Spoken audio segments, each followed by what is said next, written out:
All right, welcome back to a recap of day 3 of Acolyte of Chayula.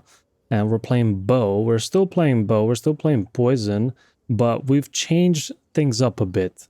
Yesterday we were playing a Chaos Bow. Today we're playing a full physical bow.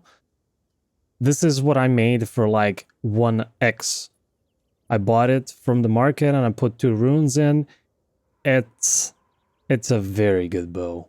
This doubled or maybe even tripled my damage overall and enabled some things that I couldn't do before. I've also gotten a lot more defensive layers. We have blind, we have pin, we have maim on hit. I went through act 4 to almost finishing act 6 now in like 6 hours roughly, which is pretty fast, let me tell you that. And here I also have my next bow, which I also bought for 1x, if I'm not mistaken, or maybe 2. And this one is great because it's even more damage. And we can put 2 more runes in for more fizz damage scaling. We're also starving on dexterity, so wherever you can get some dexterity, go get it. The rest of the gear is pretty similar to what we had yesterday. Maybe this ring is different, just some resistances, but I would need to spend some time on the market to improve my rings. Take a look at the skill tree. We went for more damage. We basically just went for damage. We're getting this blind. We are getting crippling toxins, which is maim on hit, and just more poison damage. Over here, we're breaking armor more easily, more damage, strength. And now we've started scaling energy shield. We are taking the recharge rate and the faster starter recharge, even though the plan is to completely abandon that mechanic by going consuming questions, so we cannot recharge energy shield at all. But for now, if we're preparing by adding a lot of energy shield, might as well make it useful and not be the stock one that recharges every 4 seconds and recharges very slowly.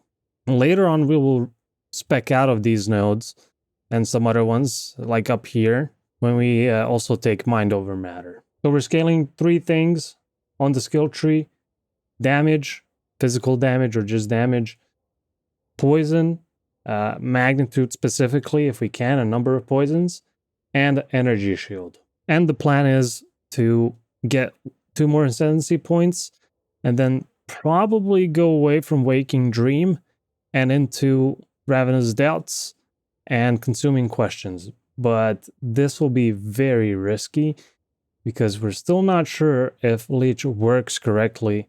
At least in the campaign, it doesn't seem to be doing much or anything at all. Maybe in the maps, it gets a little bit more balanced. We don't know if it's bugged. That's the problem.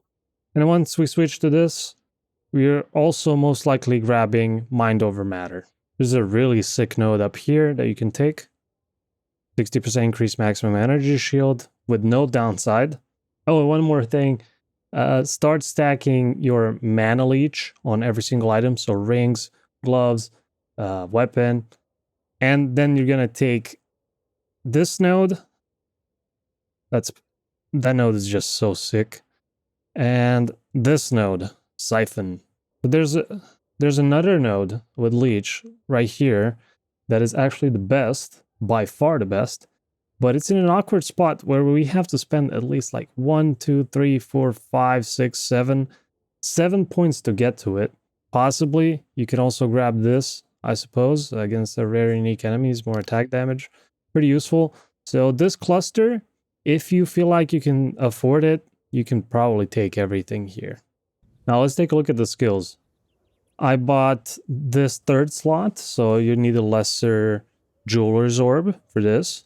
And I've put pin support. So we have concentrated effect, envenom, and pin support on Rain of Arrows, which is our main skill. Now, what's the idea? We're not gonna build stun, but instead we're gonna be pinning. But as far as I know, pin takes less overall damage to get to the full bar. And what pin does is really nice. It immobilizes the unit for 4 seconds, so you can land your Rain of Arrows on it pretty easily. I also started using Dark Effigy with Withering Touch It is perfect for Withering Touch. It does a lot of small hits, and each totem can easily get you 10 stacks of Withered, which means 50% increased chaos damage taken on any target that you want. Actually, on all targets. That's insane. Especially on the bosses. You want this up constantly. Whenever you have the poison up, you want this up as well. And to make it easier to use, we have 80% increased totem placement speed.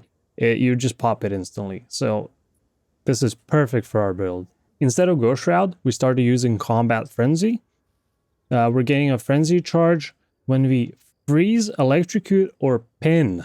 Okay, this is why we're playing pin, among other reasons. But like, you can get a free Frenzy charge every 6 seconds because you're almost guaranteed a crit strike every time you fire a rain of arrows, because there's like 36 arrows, however many.